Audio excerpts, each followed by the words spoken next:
So today we'll be doing a box opening of this here. This is the DJI Ronin 4D, and as you can see, it's quite a big box. Look at this size here.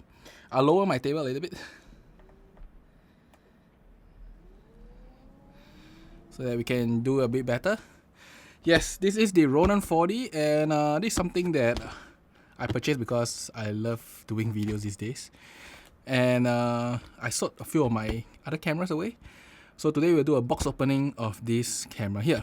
And while I'm box opening, I'll talk about a little bit on this purchase, and it's kind of tricky to buy this in Singapore actually. So this is a set that I got from my local distributor.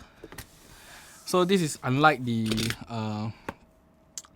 I'll say as order online. I bought it from a local store. It is slightly cheaper than online, but not by much. And my actually distributor got some issues getting it in. Should I say my retailer? So I bought it from SLR Revolution. They actually got hold of the local distro to actually help me bring this in. And it seems that it was quite hard to bring it in for whatever reason. They could not commit a time to me, and they also could not commit whether even there's a stock and you can purchase it easily. So there's a few times I asked for my previous projects. I wanted to purchase this earlier, but the distributor was telling me that you need at least 3 weeks of order. So actually I did order for 3 weeks ahead to my retailer. Then my retailer tried to contact them. For whatever reason, they're not very sure, how to actually get it in. So it took quite some time. Now this box is really huge, as you can see, so I'm trying to open it up.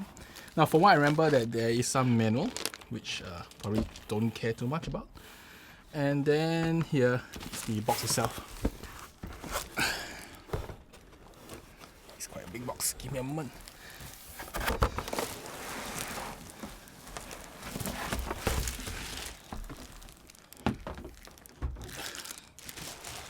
Now, I own many cameras, expensive cameras so far. I mean, if you follow my channel, I own something like GFX, Canons, cinema series like C200, C70s. I sold most of my cinema cameras away, by the way. But for whatever reason, they always come in very crappy packaging, if you ask me. So, I've seen a few of the box opening video before, and I can say that definitely as expected, I'm very happy with what DJI gives here. This is a proper carrying case. I do know that the carrying case isn't that optimal, but no, I want to take a look at how is it like. So anyway, this is a carrying case, and the locks are very secure, and they are lockable. They have number locks and stuff, and yes, TSA also. So I think this is a very proper case, and it looks like one of those crush-proof, drop-proof case. So at least it's well done, I guess. Now inside this case is the Ronin 4D. You can see here, this is the Ronin 4D. In fact, let me try to flip it a bit forward. Yeah, here, Ronin 4D. I believe this is the accessories pack and the two handles here. And based on what I see, the case is actually designed to at least mount one lens. And it seems to be designed to mount their own DJI lens because there is a bit of space. You can see my hand here. There's a bit of space forward here. And there is some foam here. So I'm guessing that you can actually mount the DJI lens and it'll be just nice inside so that you can keep it in the case and take it out immediately. Now, this is where the problem lies. As I said, my retailer has some issues with the distributor getting this in. So I ordered this Ronin 4D together with one DJI lens. I just want to make sure that I have something that works. I also managed to order the E-mount and also the additional battery and one of the focusing motor, because my understanding is that it doesn't come in focusing motor, and it's actually the case. So this thing comes with all the focusing mechanism, which is the LiDAR and of course the unit itself, but it doesn't come with the focusing motor. So if you want to try any manual lens, you need to purchase it additionally. And I pretty much, that's all I buy. Lens, focusing motor, additional batteries, and the E-mount adapter.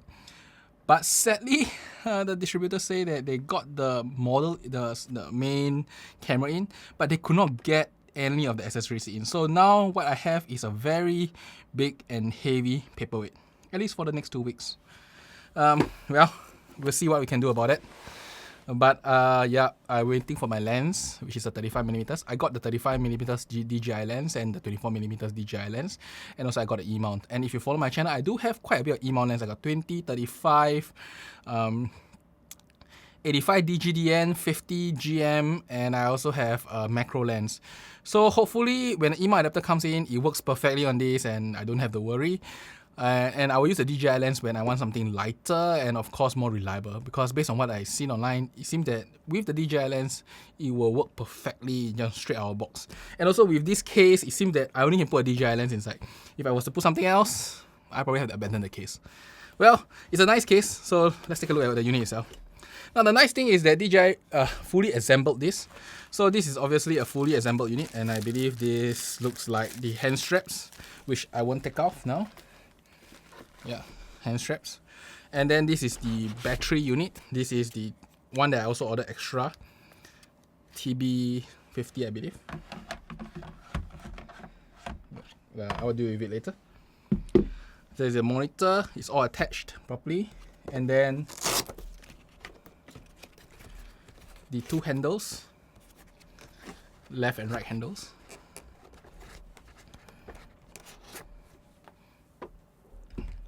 And the accessories case, which I also take it, which I think, yeah, it's all the cables from what I know. The LiDAR unit is here. So at this unit here, no, yeah, this is the LiDAR unit, correct? So this unit here, I probably will have to find a way to carry it around. And a lot of lens cap, all the different lens caps. So DJI actually assembled everything, but it seems that everything could be also taken off, you know, the camera module, the front, and the mount, all could be taken off. And then, yeah, pretty much all these are just cables. Charging unit, I need to take it out so that I can charge my battery later. Charger.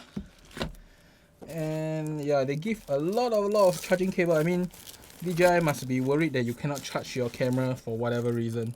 They come in all kind of plugs, every single type you can think of. Yeah, they come with literally every single plug. So I'll just take the 3-pin out, which is what I use here. And then I'll keep the rest in. Highly possible is that in the end of the day, I will actually keep the case in still, but I will take out all of these cables because the case can protect the LiDAR unit, and I'll probably be able to put one more lens, maybe the 24 or maybe a GM lens inside here. Yeah, so I can actually keep one lens, the unit itself, and then assemble it on the spot later. Because this is a waste not to use this case. This case is like really good. I mean, it does protect your camera very well. Okay, let me close this up. Okay, so I think this is the main unit itself. Is obviously brand new. I just got it today. And I believe that attaching this is quite straightforward. The thing is, DJI designed this camera system so well that I'm really impressed with it when I seen the video. In fact, this is one of the more, I would say, as anticipated camera for me, because it's designed in such a way that pretty much whoever made this was thinking more like a videographer or a camera person. This is actually the way I would prefer to hold my camera, in fact. Because today, even with my gimbal, I usually tend to put the two side handles to use it, because holding it from the center is just not stable and it's very like lollipop, top heavy. While holding from the side always feels more stable and there's more control because you can turn left, turn right with it. While trying to turn with this kind of motion feels always a little bit tough for me. So I do prefer the side handles, and surprisingly this isn't that heavy. Now I have used many heavy cameras because like GFX and other lenses. Just the camera and the lens can add up to 3-4 kgs. I've used those before, so it's not that bad. I mean, I usually use the 200mm f2, which I believe 2.5 kg with camera is like 4 kg. So yeah, it's heavy stuff. Okay. Now this isn't that bad. I assume that for me, because I'm quite fat, literally, I'll probably rest it on my body or very close to the body and then use it this way. So there'll be quite minimal fatigue. And because this is a full gimbal setup, even with a bit of fatigue, the shake will be absorbed by the gimbal. So I don't think that's an issue. So one of the biggest issue I have with holding camera like that is that your own fatigue and body tiredness will actually result in a shakier video. And that's what I experienced myself. And then, of course, holding a gimbal would be great, but your own fatigue will result in a lot of top-down motion. So I do mainly music videos and dances. and of course cover some events. So this is, if you ask me, a much better setup for me where I could just rest it. I saw some people actually put straps around the necks, or they will use a harness and then mount it on top. These are things that I will explore. For now, I mainly would be trying it out and doing all the music videos and dance video stuff, which will usually not last more than 40 minutes to 1 hour. At most maybe 1.5 hours to just shoot them. So I think I will just live with this setup first until I figure out what kind of weight distribution I want, and then I'll deal with it. Now, the total amount I spent for this setup, excluding the lens, is about 8,000 USD.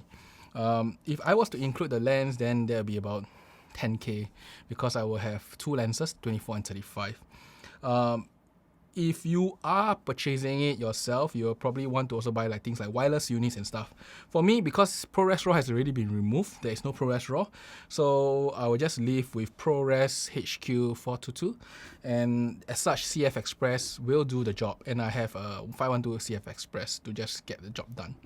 And probably, I just bring some hard disks out and deal with it. And also, I believe that you can actually plug a hard disk in and then export it out. Or should I say, you can even record directly the hard disk, like this kind.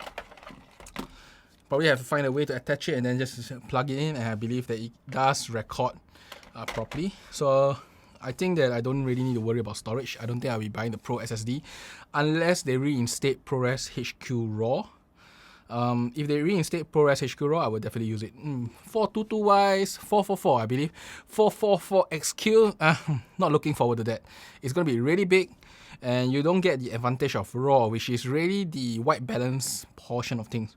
It's just a lot different to deal with RAW footage and deal with the white balance there than to try to white balance it in any alternative means. Usually it's a lot more finicky there. So yeah, I'm definitely looking forward to it. Now, one of the reasons why I'm really excited with this camera, of course, in addition to the very obvious 4D part of things, is the ergonomics of this camera, as I said earlier. There's just so many things right about this, and I'm looking forward also to using this monitor out in the field. So as I said, I own a lot of cameras, and almost every other camera, the monitors out of the field are not really usable. I mean, the C200 is terrible. It's totally unusable in daylight. As long as the sun, it is totally impossible to see. C70 was okay, but it requires you to boost the brightness of the monitor, not the LED, or should I say the LCD brightness, is the brightness parameter. Now, the brightness parameter will result in a video that looks properly exposed, but in post, it is actually slightly underexposed. But I overcome that by usually using things like waveforms and force color to do my exposure properly, rather than to trust whatever I see on the monitor. Well, this monitor is supposed to be 1000 nits. That will be as bright as your handphone. Definitely, that will make it brighter than most cinema cameras. I'm looking forward to it, and it's 5-inch. It's so much better. That's about it. I can't show you anything more because, well, I have no lenses. Have not charged the battery too. Hopefully, when I get everything, I will do a proper review of this camera. Now, I rarely do any video camera reviews, partly because I don't think I'm an expert in it. But this camera here, I'm really excited, and I just want to review it purely because it's such a technical marvel. It's just so many things built in it. I will definitely get a wireless module, and once I get the wireless module, you'll put this camera without the lens close to about 10,000 USD. It's a bit costly because the wireless module with the monitor, with the expansion and whatever it is, it's going to cost, a little bit, significantly more. So you're looking at a $10,000 cinema camera without lens. Is it expensive? Yes. But for what it gives, maybe it's not that bad. But I have to wait it out until I get the lens and do a proper review then. Well, that's about it for today. I hope you enjoy my box opening and my talk on this camera itself. Ordering it was really hard. My distributor have yet to give me my accessories, so I have no lens, no mounts, nothing. I couldn't use this camera at all. But well, I'll just wait. I mean, I already waited for like 3 weeks, 2.5. It's okay to wait for another week or two for it. Okay, that's about it for today. I hope you enjoy this, and I will see you next time. I'll probably do a full review in 2 weeks' time because I'll be shooting a video next week. And then, till then, bye-bye.